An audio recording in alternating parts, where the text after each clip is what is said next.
All right, so we're back here on another team preview. Once again, we're continuing our ninth annual Couch Coach Live NFL preview, and this year we're doing it different. Where we have some teams, we're covering all 32 teams of the National Football League.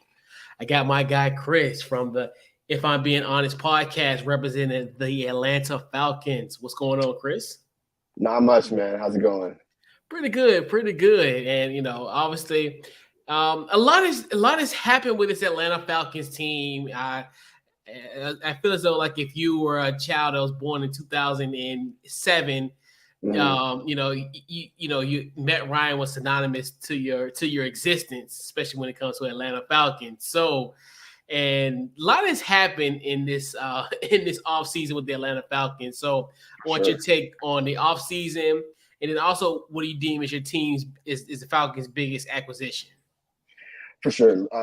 First off, starting to say losing Matt Ryan was a huge loss to this team. He is a leader in the locker room, a leader in the community, and his presence will be missed this season. Um, but it is a weak NFC South. Everything not Tampa Bay withstanding. So they have some room to be able to make some sort of noise.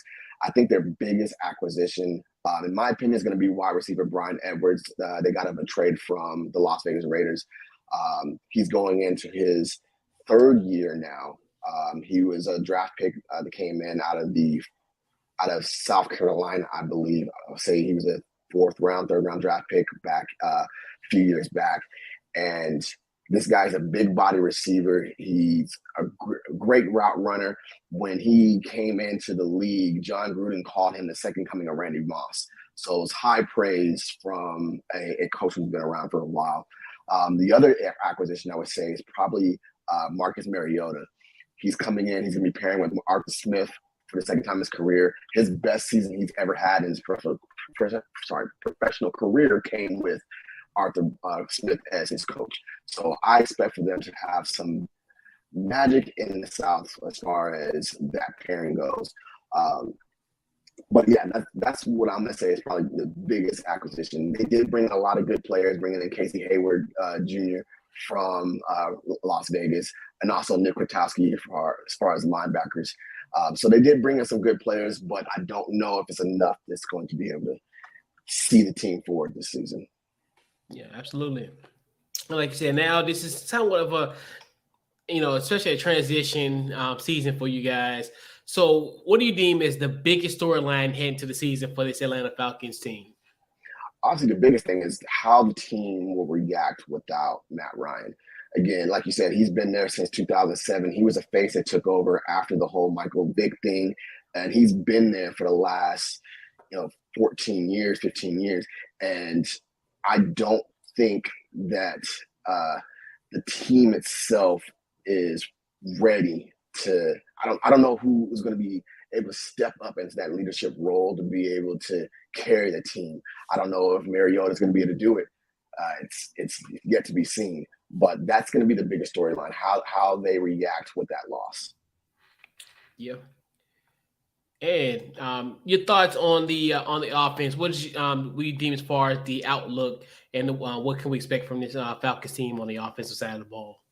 Oh yeah, for sure. So like I said, Brian Edwards is going to be a great addition to the team. Obviously, you have Marcus Mariota, who is coming off of 2+ seasons working with uh, who they call the quarterback guru and John Gruden in Las Vegas, sitting under Derek Carr, being able to learn some things, seeing how he's going to be able to lead this team in the future. He was just named the starter a couple of days ago officially.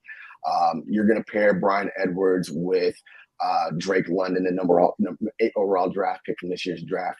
So I look for them to be able to play off each other. They're going to be able to open up some things in the offense, and then you're going to have Kyle Pitts returning, obviously the top overall draft pick from last season. The three of them together is going to be able to open up some matchups in the passing game. And then you have the jack of all trade, Cordero Patterson, who could line up in the backfield. He can line up outside. He can line up in the slot. You can put them all over the field. It's as long as Marcus has time to be able to get these guys the ball, see how well this offensive line holds up. That the sky's going to be the limits with them, but it's going to come down to be able to protect Marcus. Yeah, absolutely. Yeah. So let's talk about the other side of the ball. Let's your thoughts on the defense um for this Atlanta Falcons team. So their defense leaves a little to be desired. Um, like I said, they bring in Nick Witkowski, who was a pretty much a role player, and he was in Chicago and Las Vegas the last few seasons. And you're bringing in Casey Hayward to be able to go opposite of Terrell on the boundaries there. But they do have a lot of holes at every level. We're not sure how the safeties are going to be to pair up compared to the corners. I do believe they do have two of the top 15 corners in the league with Terrell and Hayward. But the defensive line and those linebacker groups, I'm pretty sure it's going to be a lot of shootouts if they can't stop anybody on defense. Yeah, big time. So, and we always look at the regular season. Obviously, when the schedule was released in May, we always know it's going to be a long season and what have you. So, for this Falcons team, any games, and I preface, I used to say one, but I know there's always at least more than one. If you got two or three, if that, what are some games that are circled on your calendar for this Falcons team this year? Looking at their schedule, there's not a lot that sticks out to me. They only got one primetime game this year. It's going to be Week 10 versus Carolina in Carolina. So obviously the primetime games are going to be something that people look for. But I feel that Week 9 matchup against the Chargers is going to be a true test of where they stand at in the league. The Chargers are going to be one of the hot teams coming out of the AFC. They're going to Atlanta, and 9 or 10 players have come out of the AFC West, specifically the Raiders over the last couple of seasons that they brought over to Atlanta. And obviously Mariota, Edwards, Hayward, Witkowski, and they got some other players on there that have come over from Las Vegas. And Mariota's biggest game in the last couple of years was that towards the end of the season, a couple seasons ago, when Derek Carr went down and he had to take over, and he almost leads the Raiders into beating the Chargers that year.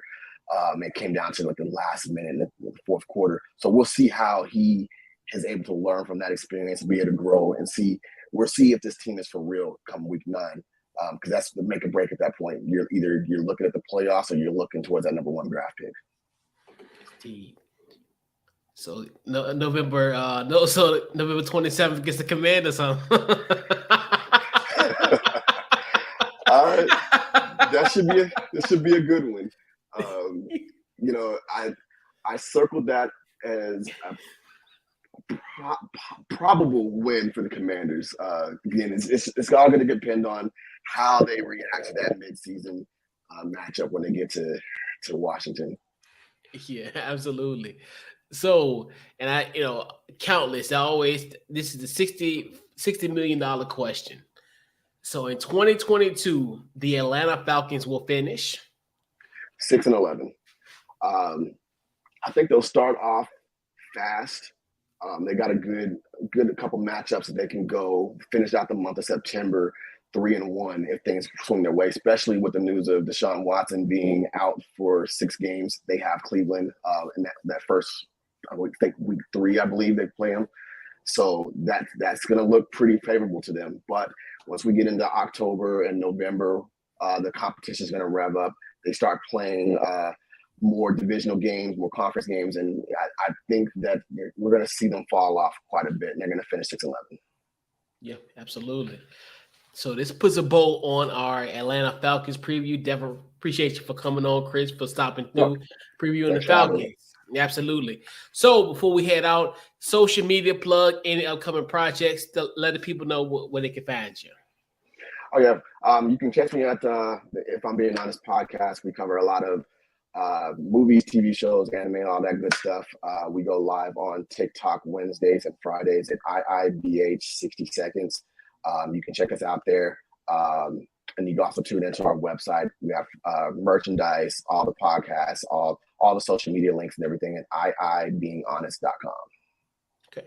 Definitely appreciate you, Chris, and definitely looking forward to catch you. Be a part of the Playmakers matchup madness. So definitely looking forward to that. And yeah, we'll, I guess how it's formatted. I guess we'll be matching up against each other the week of Thanksgiving potentially, because our game would be that Sunday after Thanksgiving. So yeah, Should be a good time. Good time. Should be a good time. Yeah, who knows where we will align as far as the records come that week, but it should definitely be fun. So definitely once again appreciate you, Chris, for coming through. And thanks for having me, Coach. Yes, indeed. And this wraps up the Atlanta Falcons preview. We'll catch you guys on the next team, and we're out.